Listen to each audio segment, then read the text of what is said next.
Welcome back to another episode of English with Tom and Julia. I'm Tom, and I'm really glad you're here with us today. And I'm Julia.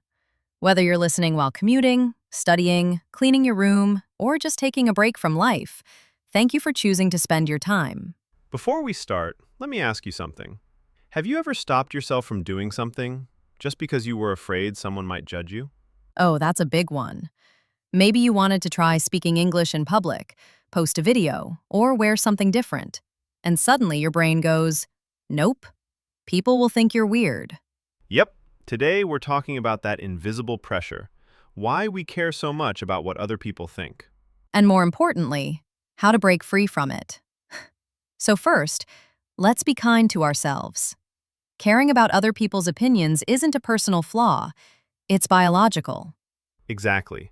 In ancient times, being rejected by a group was life-threatening. If the tribe didn't accept you, you didn't survive. Our brains still act like that. Someone looks at you funny in a cafe, and suddenly your survival system fires like, danger, danger, abort mission. Even if all you did was pronounce a word in English slightly wrong. You know, Julia, one of the biggest reasons we care so much about what others think is something psychologists call the spotlight effect.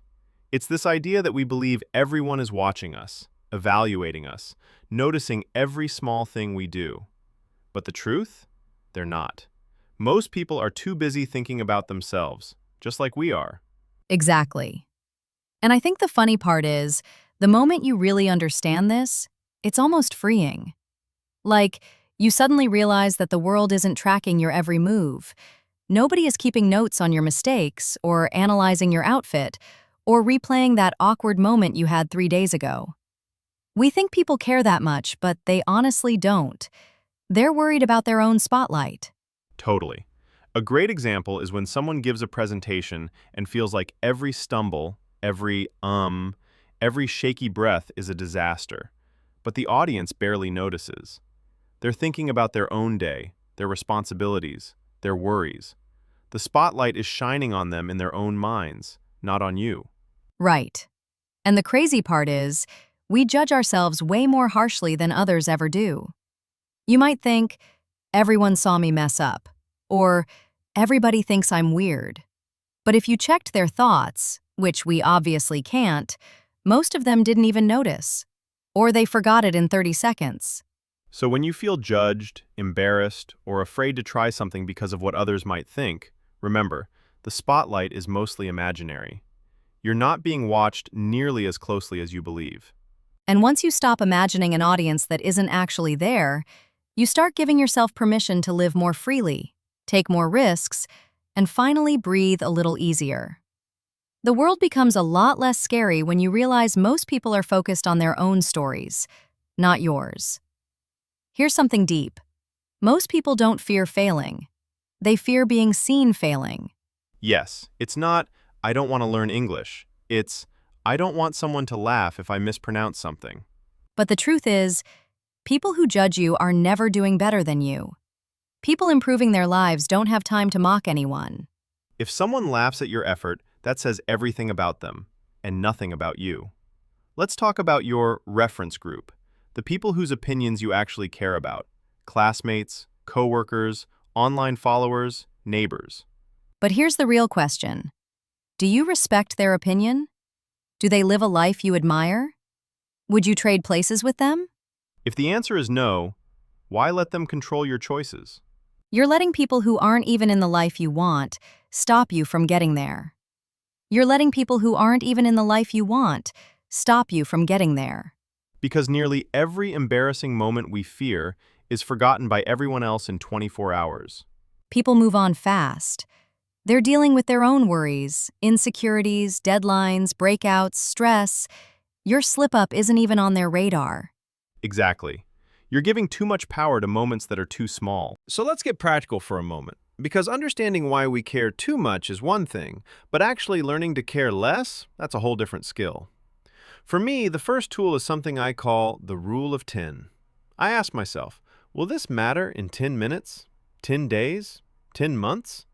And honestly, most things don't even survive the first 10 minutes. Someone's opinion, a weird look, a comment online, gone. The moment you zoom out, the weight disappears. I love that rule. And for me, the tool that changed my life is called neutral reframing. It's when you stop assuming what others think and instead replace it with a neutral explanation. Like, instead of, they think I'm stupid, I tell myself, they're busy, or tired, or not even thinking about me. It sounds simple, but it breaks that emotional spiral. It teaches your brain to stop filling silence with fear. Another powerful tool? Micro-exposure. If something makes you anxious, speaking up, posting online, asking a question, you practice doing it in tiny doses. You don't jump into the deep end, you just dip your toe in. And each time you do it, your fear shrinks a little. Your brain learns, oh, nothing bad happened. Maybe it's okay. Yes, and I'd add one more: selective input. The more you surround yourself with people who judge, gossip, and nitpick, the more you'll care about being judged. But when you surround yourself with supportive, grounded people, you naturally start caring less. Your environment teaches you what to fear, and you can choose a healthier one. All of these tools together create this powerful shift. You stop performing for an imaginary audience and start living for yourself. Because caring less isn't about being cold, it's about being free. Exactly.